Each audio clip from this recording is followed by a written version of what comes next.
Hello, my very dear CMA intermediate students. In this video, I am going to give you a detailed analysis of your financial management paper. Of course, हम past paper का analysis देखेंगे, उससे हम कुछ ऐसे insights उठाएंगे जो आप लोगों को आपके December as well as June 24 की preparation में बहुत ज़्यादा मदद करेगा. So do watch this video till the end.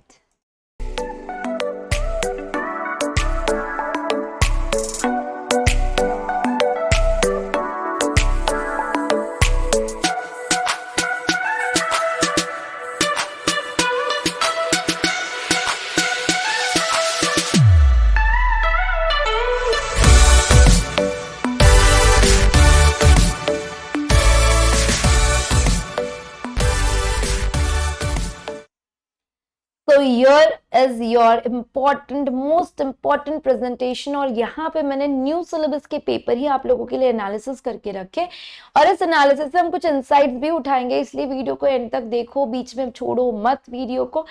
सबसे पहले हम देखेंगे कि आप लोगों का जून 23 का पेपर जिसमें ऑब्जेक्टिव्स आते थे, सिर्फ एमसीक्यू नहीं होते थे और तब 25 मार्क्स के लिए था. ऑफ कोर्स लेटर अटेम्प्ट में वो 30 मार्क्स के लिए सिर्फ एमसीक्यू हो गया, लेकिन मैं अब जून 23 की बात कर रही हूँ. उसके बाद आपको एनी 5 अटेम्प्ट करने होते थे 2 से लेके 8 में. तो 2, 3, 4, 5, 6, 7 एंड 8 में आपको कितने पार्ट अटेम्प्ट करने हैं? 5 क्वेश्चन अटेम्प्ट करने, जिसके अंदर आपको एक क्वेश्चन अप्रोक्सीमेटली होता था 15 मार्क के लिए. अगर आप इसमें देखेंगे, जो मैं हाईलाइट कर रही हूँ उस पर ध्यान देना, आपको थियोरी का पार्ट आया है, वो भी इंट्रोडक्शन टू एफएम का टॉपिक है ना, वहां से 5 मार्क के लिए, 5 मार्क्स के लिए आपको पूछा है. और एक और थियोरी का क्वेश्चन पूछ लिया है यहाँ पे, जो न्यूली इंट्रोड्यूस्ड है सिलेबस में, जिसके अंदर आपके कैपिटल मार्केट है, मनी मार्केट है, उस टॉपिक से 10 मार्क पूछा है. तो ऐसे करके आपको 15 मार्क की थियोरी आई है. ये वही अटेम्प्ट है जहाँ पे कई स्टूडेंट्स को ये पेपर थोड़ा सा डिफिकल्ट गया है. तो माइंड इट, अगर आपका पेपर भी डिफिकल्ट आता है तो आपको कौन जान बचाएगा. मैं हिंट देने की कोशिश कर रही हूँ. उसके बाद आप लोगों को अप्रोक्सीमेटली 6 मार्क के लिए पूछ लिया था रेशियो का टॉपिक. 3 मार्क के लिए अलग, 3 मार्क के लिए अलग, but trust me this part was so lengthy. आप लोगों को थोड़ा सा लेंदी तरीके से पूछा था रेशियो का टॉपिक. 3B में आपको 9 मार्क्स के लिए कैश फ्लो पूछ लिया था, which is okay, no problem. Cash flows आप अकाउंट्स में भी पढ़ते हो, एफएम में भी पढ़ते हो, तो कहीं ना कहीं वो आप लोगों का अच्छे से हुआ रहता है. उसके बाद 4A1 में आपको कॉस्ट ऑफ कैपिटल COC से 6 मार्क्स आया हुआ है. रिस्क एंड रिटर्न एक न्यू सिलेबस में इंट्रोड्यूस्ड पार्ट है, जिसमें छोटा सा 2 मार्क का क्वेश्चन पूछा है, बट अगेन वो लेंदी क्वेश्चन था, मैथ्स भी इन्वॉल्व था उसमें. और DA का पार्ट आया था आपको 7 मार्क्स के लिए, डेटा एनालिटिक्स पे एक थ्योरी आया था. फिर अगर हम 5B की बात करेंगे तो कैपिटल स्ट्रक्चर, वो भी बहुत अच्छा क्वेश्चन था, सिंपल वाला, इंडिफरेंस पॉइंट वाला क्वेश्चन था, 6 मार्क के लिए सॉल्वेबल था. डिविडेंड से 4 मार्क का क्वेश्चन, अगेन आपको DA पूछा था 5 मार्क के लिए, राइट. तो यहां से एक बात तो समझ में आ रही है, DA बीच बीच में आ रहा था, मतलब अलग से सिर्फ DA का सेक्शन नहीं रखा हुआ है, DA-FM मिक्स्ड पेपर है. उसके अलावा 6A 6B ऑफ कोर्स पूरा का पूरा डेडिकेटेड है आपके 15 मार्क वेरी इंपॉर्टेंट टॉपिक को, that is capital budgeting. 7A 7B again पूरे 15 mark is dedicated to working capital. First unit है आपका, जो नहीं टोटल अप्रोच लगाते हैं हम, पूरा पूरा पूरा करंट एसेट का एक एक आइटम लेते हैं, लाइबिलिटी लेते हैं, उनको माइनस करते हैं, वो वाला. एंड कैश मैनेजमेंट से 5 मार्क का क्वेश्चन है, मिलर और मॉडल. और आखिरी का पूरा 8A एंड 8B यानी 15 मार्क आपको डेडिकेट कर दिए फिर से किसके लिए? DA के लिए. इस अटेम्प्ट में DA थोड़ा अच्छा खासा पूछा था, मैं आपको समझाऊंगी भी अगर आपका पेपर डिफिकल्ट आता है तो कौन जान बचाएगा. फिर अगर हम बात करेंगे अपने लेटेस्ट दिसंबर 23 के पेपर की, तो पेपर पैटर्न बदल गया था. तब तक MCQ आप लोगों को 30 मार्क्स के लिए, जिसके अंदर अगर आप ओल्ड से न्यू में कन्वर्ट हुए तो ध्यान देना पड़ेगा, एक क्वेश्चन आपको कितने मार्क के लिए आता है? 2. तो ऐसे आपको कितने MCQs आते हैं? 15 MCQs आते हैं आपको.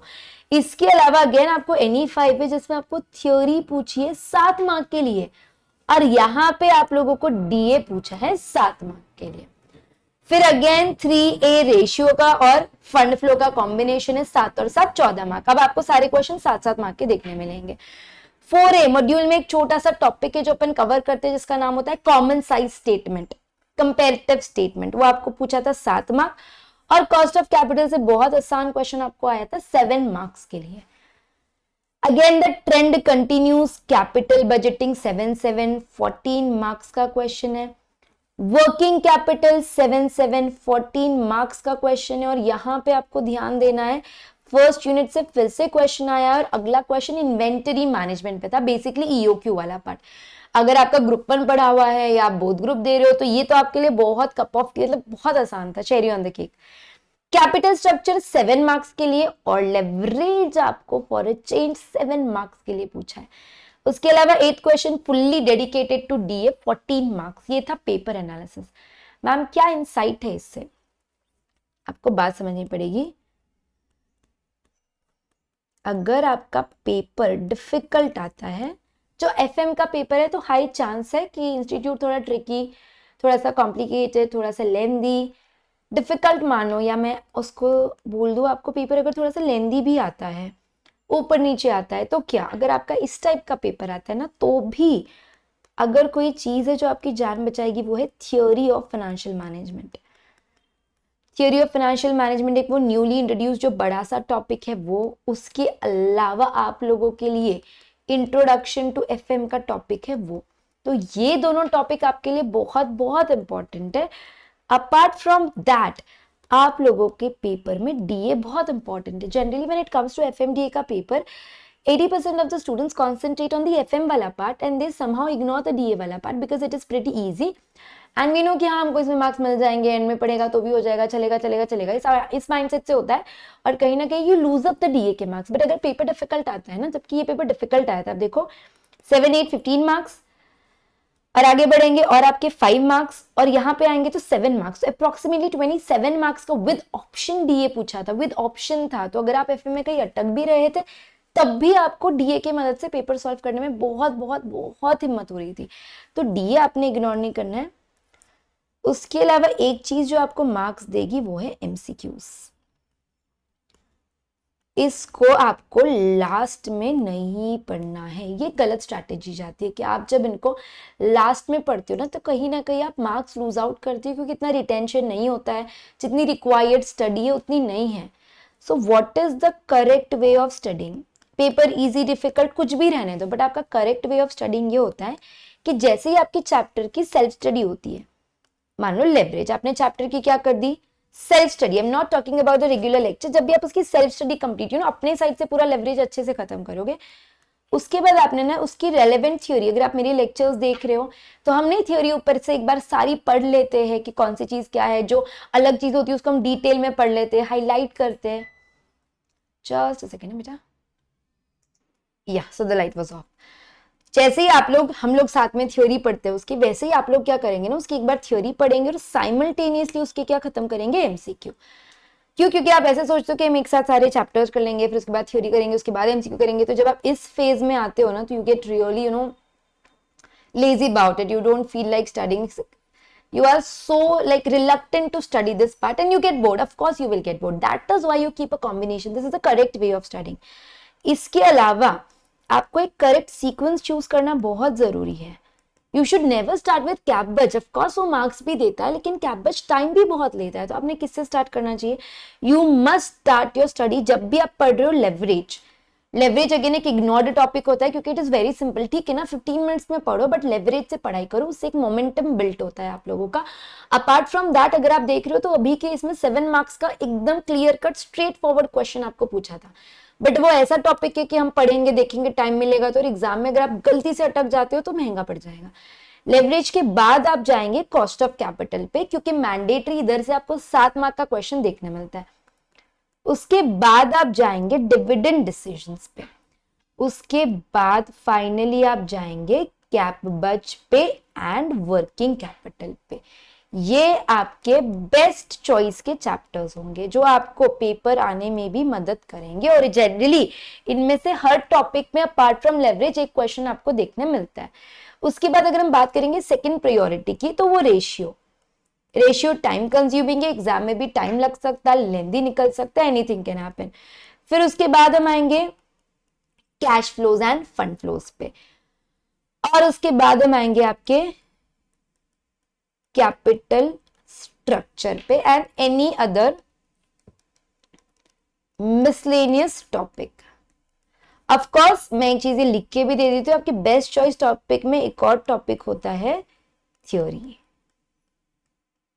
ये सारे आपके बेस्ट चॉइस टॉपिक है। एनी अदर मिसलेनियस में वो आ जाएगा, रिस्क एंड रिटर्न, ज्यादा टाइम नहीं लगता, एक बार आप देख ले रहे हैं एंड में। फिर एक आता है फाइनेंशियल स्कोर्स, फिर एक आता है कॉमन साइज स्टेटमेंट। तो ये आपका सीक्वेंस होना चाहिए, leverage, COC, dividend decision, cap budge, working capital, theory के टॉपिक्स, फिर ratio, cash flow, fund flow, capital structure and any other miscellaneous topic while you are revising. जब आप ये रिवाइज कर रहे हो, not while studying at the first time but while you are revising, this should be your sequence of your study. उसके अलावा आपको एक और चीज जो समझनी है कि आप लोगों ने अपने पास्ट पेपर्स, एमटीपीज भी इसी स्टेज में खत्म करके लेना है। अगर आप इसको रखोगे एंड के लिए तो सेम थिंग हैपन कि कोई चीज नहीं आई, नहीं बनी, तो एक डिमोटिवेशन होता है कि हमको तो एमटीपी भी नहीं आ रहा, एमटीपी तो बहुत डिफिकल्ट है, हमसे होगा या नहीं होगा। उससे अच्छा अभी से पढ़ते चलो, क्योंकि अगर आपको कुछ ट्रिकी दिखता है, कॉम्प्लिकेटेड दिखता है, कुछ नहीं आता हुआ दिखता है, तो अभी आप उस पर टाइम दे सकते हो। लेकिन अगर आप इसको बाद में करोगे तो टाइम भी नहीं दे सकते and also you will get some kind of demotivation. तो past papers, MTPs and I would suggest old syllabus के लिए भी करो एंड न्यू सिलेबस के लिए भी करो, old as well as new. मतलब 2016 से लेके 2023 तक जितने पास्ट पेपर्स है, जितने एमटीपीज है, सब करो, क्योंकि टॉपिक तो सेम है। न्यू सिलेबस में नए इंक्लूजन्स आए, दैट डजंट मीन कि ओल्ड वाला पार्ट ओमिट है आप लोगों के लिए। तो अभी आपको उन क्वेश्चन की अगर वैरायटी देखने मिल रही है तो why to leave the variety. उसके बाद आप लोग ना स्टडी मटेरियल का के कवरेज रखो। अगर आप मेरे से पढ़ चुके हो तो अपना स्टडी मटेरियल कवर्ड है, लेकिन स्टडी मटेरियल जब पढ़ोगे तो कुछ आपको मिस्टेक्स देखने मिलेगी या कुछ कैलकुलेशन का तरीका डिफरेंट देखने मिलेगा, कुछ मैथ्स लगा हुआ देखने मिलेगा, तो उससे परेशान मत हो ना, आप अपने तरीके से सॉल्व करना, कोई प्रॉब्लम नहीं है। बट स्टडी मटेरियल का आपको अभी एक ही बार कवरेज करके लेना चाहिए। Apart from that, you must really, the fifth and the most important, pay attention to DA। DA पे ध्यान दो, डीए को छोड़ना नहीं है आप लोगों ने, एंड के लिए रखना नहीं है। डीए आपको बहुत मदद करेगा, पेपर कैसा भी आने दो, पास होने में, स्कोर करने में। So I hope this video was very very very helpful for you all. If you want more such kind of videos, so do put it in the comment box and do like the button if you find this video was helpful to you all. आपको इससे insight मिले हुए तो आप ये video को like जरूर करेंगे, शेयर जरूर करेंगे, comment whatever content you want from our side. आप कोई टॉपिक में स्टक हो and if you are doing self study or even if you want to revise, so AAC का channel is exclusive for CMS का हर video आप लोगों के लिए, इसका हर faculty, every content, every lecture is only for CMS। तो आपको बहुत काम आएगा। तो अगर नए हो तो सब्सक्राइब करना तो बिल्कुल मत भूलो and stay tuned for more announcements on this channel. Do share this video, lots of love everyone, all the very best, bye bye.